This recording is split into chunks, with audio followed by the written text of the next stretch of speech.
The question hits at 3 a.m. when the world sleeps. You stare at the ceiling, wondering if this job, this path, this life is what you're actually meant for. That quiet panic isn't unique to you. It lives in office cubicles, graduate programs, and even successful careers that look perfect from the outside. Let's be honest, finding what you're meant to do isn't about discovering some cosmic destiny written in the stars. It's about something both simpler and harder, learning to listen to yourself instead of everyone else. The trap of external validation.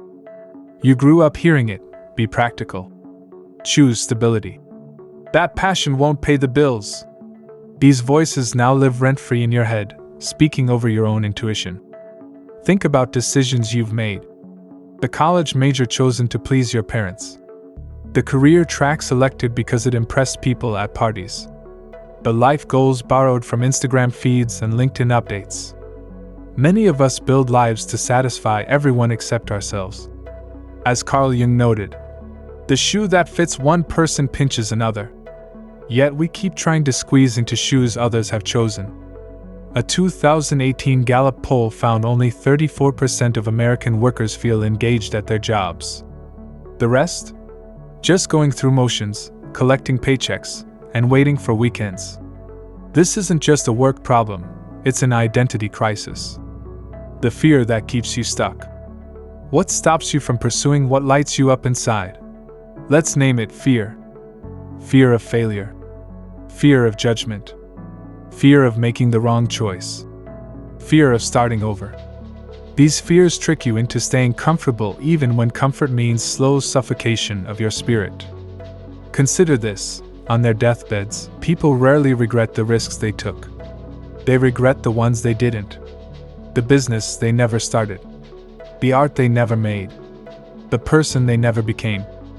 As Bronnie Ware documented in her work with dying patients, the most common regret was, "I wish I'd had the courage to live a life true to myself, not the life others expected of me."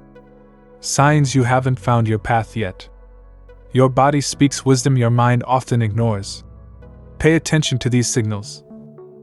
The Sunday night dread that turns your stomach as another workweek approaches. The constant tiredness no amount of sleep fixes, because purpose energizes in ways rest cannot. The need to escape through endless scrolling, drinking, or any distraction that numbs the question, "Is this all?" The jealousy you feel toward friends who love their work, not because you want what they have, but because you want that relationship with your own life. Time feels different when you're doing what matters. Hours disappear when you're engaged in meaningful activity.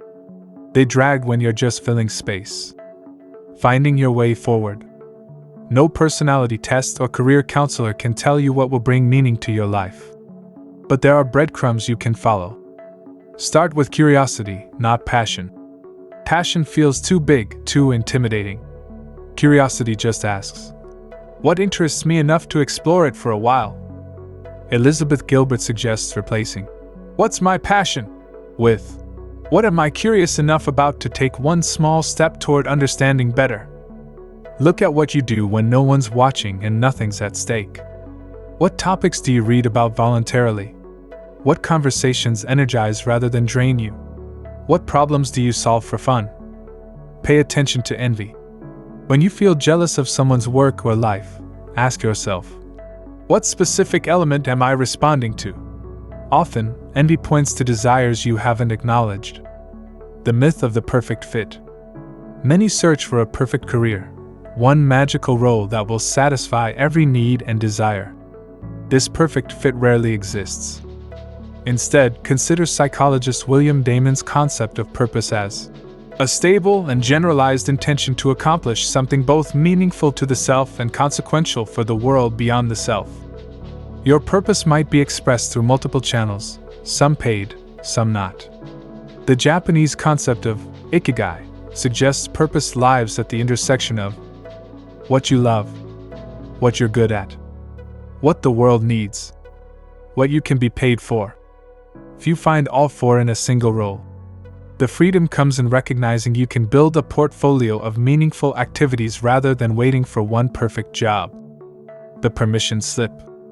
Here's something nobody tells you: you don't need permission to change direction. Not from parents, partners, peers, or society. The voice saying, "It's too late," or "I've invested too much to change now," isn't truth, it's fear disguised as practicality. Viktor Frankl, who survived Nazi concentration camps, concluded in Man's Search for Meaning that our primary drive is not pleasure but purpose. Those who have a why to live, he wrote, can bear almost anyhow. Your why belongs to you alone. Taking action without dramatic gestures. Finding your path doesn't require quitting your job tomorrow or selling everything to travel the world. It starts with small experiments and attentive listening. Try this. Dedicate 1 hour this week to something that sparks interest.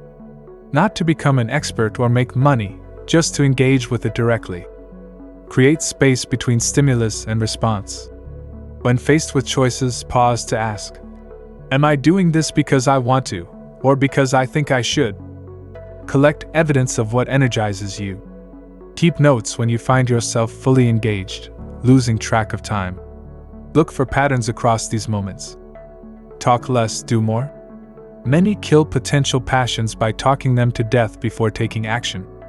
Small steps create clarity that conversation cannot. The signal through noise. Your deeper desires often speak in whispers, not shouts. Learning to hear them means quieting external noise. Try a digital detox, even for 1 day. Notice how your mind shifts when not constantly comparing your journey to curated highlights of others. Morning pages, 3 pages of stream of consciousness writing upon waking, can bypass your internal censor to reveal what you truly want. Nature walks without earbuds create space for insights that can't break through when you're constantly stimulated. The courage to be disliked. Finding your path often means disappointing others. As Adlerian psychology teaches, other people's expectations are their problem, not yours. The book, The Courage to be Disliked, explores this freedom. When you stop living for others' approval, you gain access to your authentic desires. This doesn't mean acting selfishly. It means recognizing that living from genuine conviction serves the world better than acting from reluctant obligation.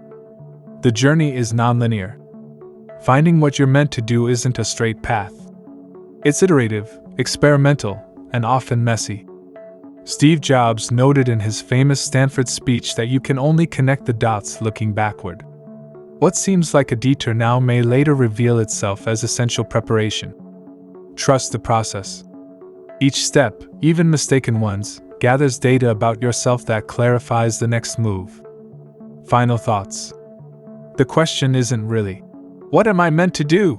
But, who am I when I'm not trying to be what others expect? The answer reveals itself not in dramatic revelation but in quiet moments of honest self-assessment and brave action. Your path exists. Not out there waiting to be discovered, but within you waiting to be lived. Start today. Not with grand gestures, but with one small step toward what feels true. The next step will become clear once you take the first. Your future self is watching, hoping you'll choose courage over comfort. Don't keep them waiting too long.